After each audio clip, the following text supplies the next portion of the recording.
విధి విధానాలు పనితీరుతో పాటు పలు అంశాలపై చర్చించినట్లు తెలుస్తోంది. దీనిపై సుదీర్ఘంగా చర్చించి చర్యలు తీసుకుంటామని ఉప ముఖ్యమంత్రి పవన్ కళ్యాణ్ హామీ ఇచ్చినట్లు సమాచారం. ఇప్పటికే శ్రీశైలం వివాదంపై పవన్ కు అటవీశాఖ అధికారులు ఫిర్యాదులు చేశారు. ఈ క్రమంలో వారి సమావేశం మరింత ప్రాధాన్యత సంతరించుకుంది. ఇదే అంశానికి సంబంధించి మరింత సమాచారం మా కరెస్పాండెంట్ రాజ్ కుమార్ లైవ్ లో అందిస్తారు. చెప్పండి రాజ్ కుమార్.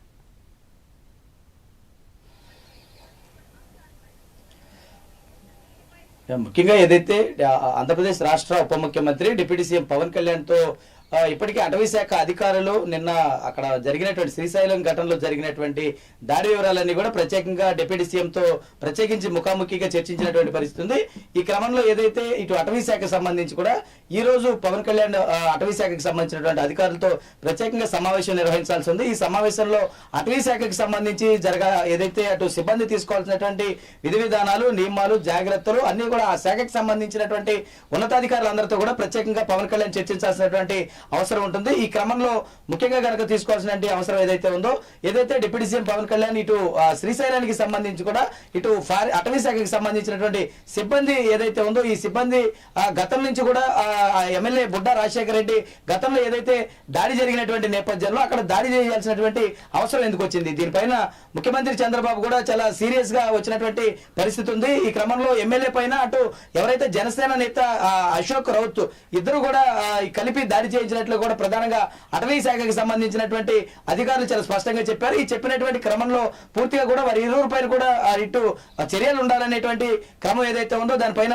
సీఎం చంద్రబాబు ప్రత్యేకంగా ఎమ్మెల్యేలకు ప్రత్యేకంగా వార్నింగ్ ఇచ్చినట్లు కూడా తెలుస్తుంది. ఎందుకంటే ఎవరైనా సరే ఇటు ప్రజాప్రతినిధులు కానీ ప్రజలతో మమేకం కావాల్సినటువంటి అవసరం ఉంటుంది. ప్రజల నుంచి కూడా చాలా అనూహ్యమైనటువంటి స్పందన వస్తున్నటువంటి నేపథ్యంలో ఇలాంటి ఏదైతే చర్యలు ఉన్నాయో ఈ చర్యలన్నిటి నుంచి కూడా పూర్తి స్థాయిలో వారందరికీ కూడా తగినటువంటి ఉపశమనం కలిగించాలంటే ప్రత్యేకంగా పూర్తి స్థాయిలో కూడా ప్రజలకు అందుబాటులో ఉండాలి. వారికి కావాల్సినటువంటి అన్ని సౌలభ్యాలు కూడా ఎమ్మెల్యేలు కల్పించాల్సి ఉంటుంది. కానీ ఇవన్నింటినీ కూడా వదిలేసి పూర్తిగా కూడా నిబంధనలకు ఉల్లంఘించి ఎవరైతే ప్రవర్తిస్తున్నారో వారిపైన ఎవరైనా కూడా ఉపేక్షించేది లేదని గతంలో చంద్రబాబు చెప్పారో దానికి అనుగుణంగానే నిర్ణయాలు కూడా తీసుకుంటారు. నిన్న పవన్ కళ్యాణ్కి సంబంధించి అటవీ శాఖ ఏదైతే ఉందో ఇది పవన్ కళ్యాణ్కి సంబంధించినటువంటి శాఖ కాబట్టి ఖచ్చితంగా సీఎం దీనిపైన చాలా సీరియస్ గా వ్యవహరించాల్సిన అవసరం ఉందని గతంలోనే ఈ సంబంధించినటువంటి ఎమ్మెల్యే స్వయంగా సంబంధించిన ఎమ్మెల్యే కూడా ఈ ఘటనలో ఉన్నారు. అటు A1 గా జనసేనకు సంబంధించిన అశోక్ రౌత్ను చేరిస్తే అటు A2 గా ఎమ్మెల్యే బుడ్డా రాజశేఖర రెడ్డి శ్రీశైలానికి సంబంధించినటువంటి బుడ్డా రాజశేఖర రెడ్డి కూడా చేర్చినటువంటి పరిస్థితి ఉంది. మరి అటవీ శాఖకి సంబంధించినటువంటి అధికారులు ఏదైనా దీనిపైన దర్యాప్తు చేస్తున్నటువంటి నేపథ్యంలో ఇద్దరు పక్కన అంటే ఇటు అటవీ శాఖకి సంబంధించినటువంటి అధికారుల నిర్లక్ష్యమా, లేదంటే వారేమైనా చేస్తే ఇటు ఎమ్మెల్యే దాడి చేసినటువంటి పరిస్థితి వచ్చిందా, లేదంటే నిజంగానే ఎమ్మెల్యే ఏదైనా కావాలని వారిపైన దాడి చేశారా, అంటే దేనిపైన దాడి చేశారనేటువంటి దానిపైన కూడా ప్రత్యేకంగా ఒక నివేదిక కూడా తెప్పించుకున్నట్లు కూడా తెలుస్తుంది.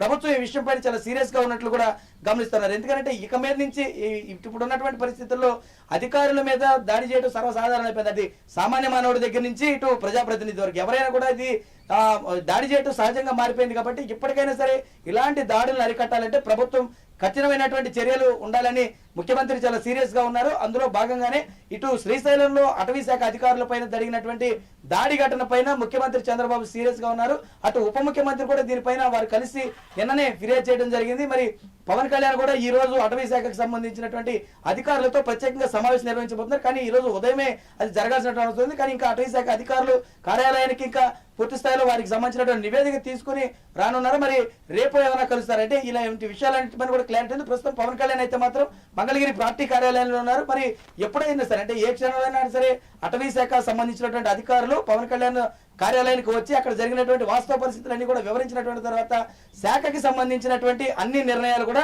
పవన్ కళ్యాణ్ అధికారులకు దిశానిర్దేశం చేసినటువంటి తరువాత వీటికి సంబంధించి కూడా పూర్తి స్థాయిలో పవన్ కళ్యాణ్ వారికి దిశానిర్దేశం చేసినటువంటి తర్వాత వీటి అన్ని విషయాలపైన క్లారిటీ వచ్చేటువంటి అవకాశం ఉంది. ఇక మీదట అంటే ఇటు ప్రజాప్రతినిధులైనా లేదంటే సామాన్యులైనా సరే ఎవరైనా సరే అధికారుల మీద దాడి చేయాల్సినటువంటి అవసరం ఉంటే మాత్రం ఖచ్చితంగా చర్యలు ఉంటాయని ప్రభుత్వం చాలా స్పష్టంగా చెప్తుంది. అది ఎమ్మెల్యే అయినా సరే ఎవరైనా సరే ఉపేక్షించేది లేదని ఎమ్మెల్యే పైన కూడా కేసు కూడా నమోదు చేయమని అటు అధికారులకు సీఎం స్పష్టంగా డైరెక్ట్ గా చెప్పడంతో పాటు ఖచ్చితమైన చర్యలు కూడా తీసుకోమని చెప్పారు.